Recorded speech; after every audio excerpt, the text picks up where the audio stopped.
My name is Benito Colon, and I have decided to analyze the film A Beautiful Mind. The main character of the film is named John Nash. John Nash is a mathematical genius and graduate student at the University of Princeton. The movie's setting at the beginning takes place at the University of Princeton. Later, John receives his first official job at Wheeler Military Labs, an MIT-run lab based at the university, and of course, in his family's home with his wife and his child. The film presents environments like a classroom, meetings, or other very stressful situations that instead of disabling, they enable the symptoms of John's schizophrenia and heighten the effects associated with his disorder.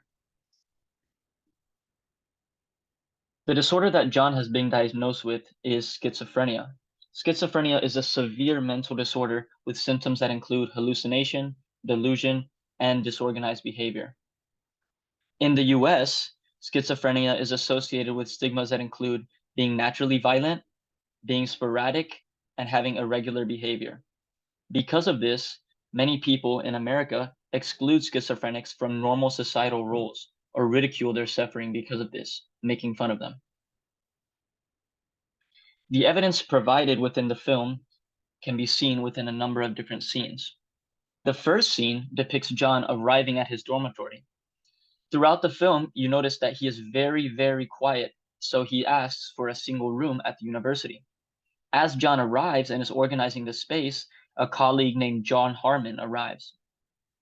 The film later shows and reveals by John's doctor, Dr. Rosen, that his friend Charles really does not exist. He is instead a figment within John's mind and a hallucination experienced due to his schizophrenia. The second scene in relation is with his wife. Later in the film, his wife encourages him to take a prescription set of pills, but he claims that they obscure his mind and prevent him from being intellectual. Throughout the scene, John decides to instead hide the pills for a week, and his hallucinations quickly return.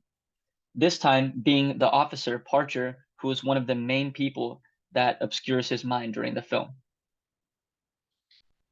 He insists that John continue his undercover operative assignment, which is another reason why his schizophrenia has become so impactful throughout his life. In the scene, his wife, Alicia, finds an abandoned greenhouse in the forest behind their house. In this place is where John covers and hides all his conspiracy writing, signals, and codes. This is officially when Alicia knows that something is wrong. John's treatment at the beginning of the film tries to be prescription. His wife tries to help him and give him prescription medication so that instead of eliminating or coping with his hallucinations, he can get rid of them altogether.